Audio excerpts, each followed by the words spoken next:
So hey guys, welcome back to another video. Today we're talking about which GPUs you should buy when prices kind of go back to normal. And hopefully that's sometime in the near future when supply can meet up with demand. But if you guys do have any more questions pertaining to something of this subject, or if you're just looking for a gaming PC to buy, which parts you should buy for your gaming PC, or just kind of any of that tech stuff, if you need help with your PC, I have a little Discord down in the description. We've got around 200 members. So if you guys want to go check that out, it's definitely a good place to sit down and consult with some of the mods and helpers. As well, if you guys find the video helpful and you find it entertaining, please leave a like, helps me out a lot. And if you guys want to see more content or you just want to see more on my channel, hit that subscribe button. We're pretty close to 1,000 subscribers, so if you guys want to help me get to that goal, that would be pretty crazy. Alright, so let's kind of start with the newest card that came out. So we got the 3060 Ti. So this is the brand new card that Nvidia launched actually a couple days ago. Actually, I think it was yesterday that they launched this card, and it's a really good price to performance guy. It mainly performs around the 1080p to 1440p. I'll have a couple of segments up here kind of giving you some rough FPS numbers with this card as well with all the other cards, but it's definitely a good gaming PC graphics card. It's more in like the mid end because it is at that $400 price point, which I mean a lot of people consider in the kind of mid to high end, and I definitely kind of stick with that same sentiment. So if you're kind of the person who's looking for extremely high refresh rate, maybe you're someone who's like really into esports titles, if you play like a lot of CSGO, League of Legends, all that stuff that you really need high refresh rates to have that kind of competitive edge against your opponent, and you are playing at 1080p, I definitely would suggest the 3060 Ti. It's not going to be crazy expensive compared to something like the 3070, which again I don't think is crazy expensive either. I actually think they're fairly realistically priced if you can find them at MSRP, which again is the biggest problem right now. But if you're looking for something that is going to offer you really good performance in that 1080p 1440p range for high refresh rate monitors, it's definitely going to be the 3060 Ti. Now the 3060 Ti is kind of in a weird stage between itself and the 3070. The 3060 Ti and the 3070 honestly are pretty similar in terms of performance. I mean, you have the same amount of memory and the same speed. For those of you guys who don't know, the 3080 and 3090 have GDDR6X opposed from the 3060 Ti's and the 3070's GDDR6. And basically the only thing that does is it just increases the overall speed of the memory, which again translates into higher performance of the GPU. So these cards do not have that. They are basically sharing pretty similar performance. Again, the core is really the main difference between these cards. Now the 3070 is definitely more oriented to 1440p, and it is $500, so it definitely is a bit more expensive. It's $100 more for, I wouldn't say a bad upgrade, but I would say it's pretty much a marginal upgrade. So if you're someone who's really looking to get 1080p gaming, honestly I would recommend the 3060 Ti over the 3070, because I don't think a lot of people are really going to need that horsepower that a 3070 is going to offer at 1080p. Now if we take a look at the 3080, again the 3080 I think is actually a really decent upgrade from the 3070. The 3070 is honestly again also a weird kind of middle child that I really don't think has a whole lot of value when you're someone who might be playing at 4K or 1440p. Honestly, if you're someone who really wants to play at really high refresh rates, the 3080 is a beast of a card. It's Nvidia's flagship, but the 3080 for $700 is also priced extremely well. It's $200 more than the 3070, but you're getting a good bit more performance compared to it. You have close to the full GA102 die. You've got 10 gigabytes of GDDR6X, which is again that higher bandwidth memory, and it's clocked at higher speeds.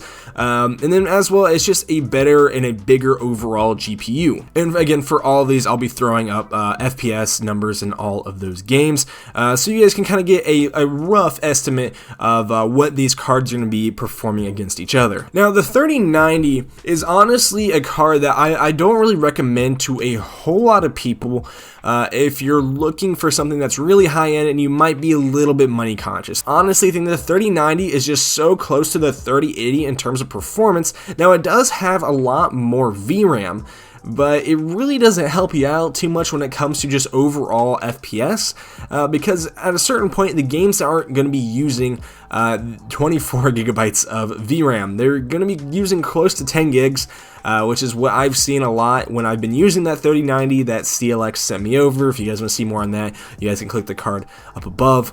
But yeah, the 3090 is, again, it's an okay card. I think that it's extremely overpriced for the performance that you're getting for it compared against the 3080. But again, I don't think it's really meant for anybody who is either considering a 3080, because you can buy two 3080s and have $100 left over if you want to buy this card. So yeah, it's kind of crazy that I think that people would spend that money on a 3090. I really don't think it's worth it. Now, Nvidia just doesn't have their cards, so if you're actually considering an Nvidia card, also understand that they have some features with them that might set them apart from the AMD camp. So if you're someone who doesn't just game, you might be in like the workstation area, or you might be like video editing and stuff like that. CUDA is something that a lot of people value in their workloads. It's a specialized kind of proprietary system that allows certain programs that have it integrated to take advantage of some extra horsepower from the GPU, which usually results in just faster rendering times if your video editor supports it, or if you're using like CAD or something like that. Sometimes they require CUDA cores in order to be able to function at their peak. And again, Nvidia, this is something that's proprietary to their systems. It is not something that AMD offers. So if that is something that you need for your everyday use, definitely go with Nvidia, regardless of AMD. As well, Nvidia has a lot of other cool features like Nvidia Broadcast if you're looking to like stream and stuff like that, and you really want to take it to the next level. I think Nvidia is kind of the guy that you got to go with if you're looking for just like that kind of live content creation. And I mean, they also have the NVIDIA encoder if you're looking to like record footage and stuff like that off of your computer, which is, I guess, is also a pretty nice feature to have. But I mean, other than that, there really isn't that many kind of features that they have. They do have DLSS, but I know that AMD is also working on something that is similar to that. And ray tracing is not exclusive to Nvidia either, so AMD also has ray tracing on this current generation. So we're talking about AMD. We'll get onto their cards. So AMD at their lowest end, right? This is their 6800. So this is the lowest end card that they have out right now within their 6000 series cards.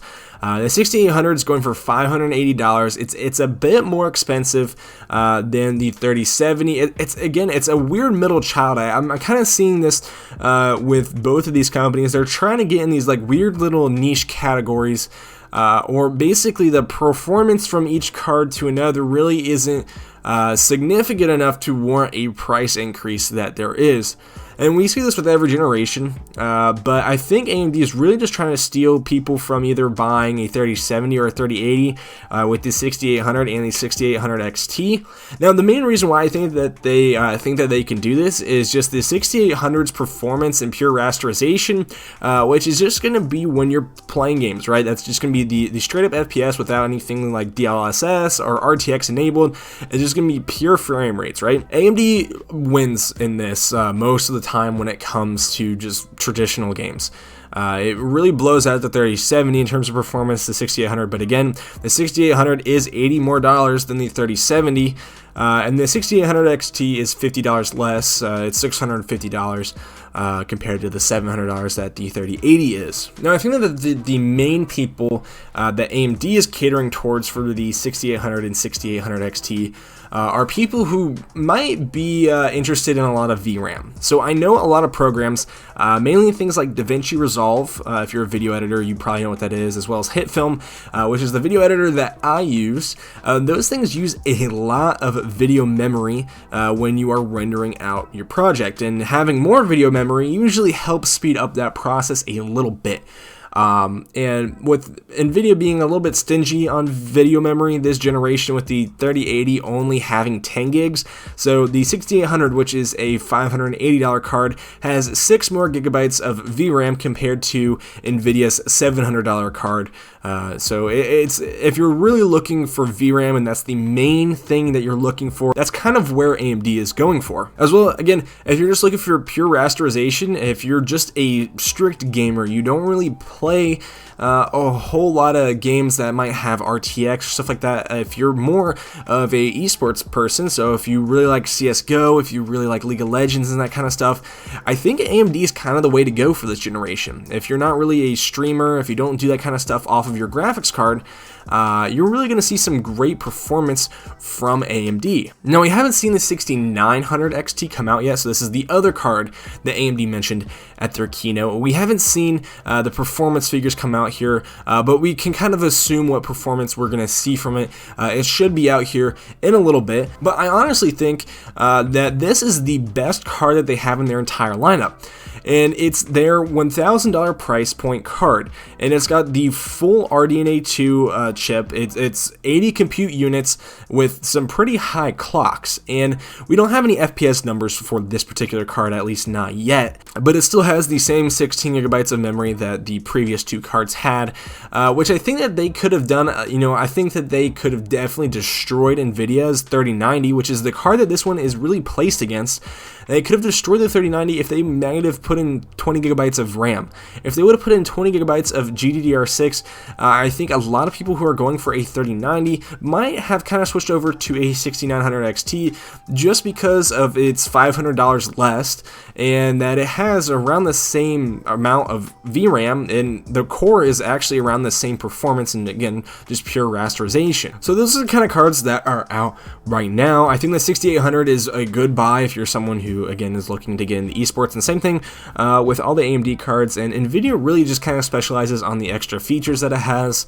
And if you really aren't looking for something that has a whole lot of video memory, now again guys, one thing I would like to say is that the higher fidelity games that you are playing, so if you're playing like a 4K game, those textures are going to take more video memory to use.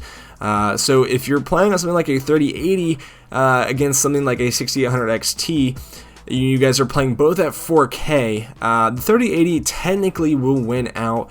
But in terms of just streaming those textures faster, the 6800 XT should technically win. Now again, there are software mitigations from both sides to help out those things. I know Nvidia does work very hard to help developers utilize their hardware to the best ability, and I know that's something that AMD probably is looking to get into. They have a lot more games that they sat down with developers this generation than they did last generation, so that they can actually see a little bit more usage within the graphics card market. So hopefully that kind of helped you guys out on what you should buy as a quick little summary on each card. If you guys have any more questions or want to see more videos like this, make sure to go in the comment section, ask your questions, and go in the Discord and ask your questions and just spam me in chat if you guys want to see more stuff like this. As well guys, again, we're close to 1,000 subscribers. And that would be a really cool milestone to hit here in a little bit. So if you guys can go and be a part of that, that would definitely be a really, really great thing. And yeah, guys, so thank you for watching, and hopefully I'll see you guys in the next one. Peace.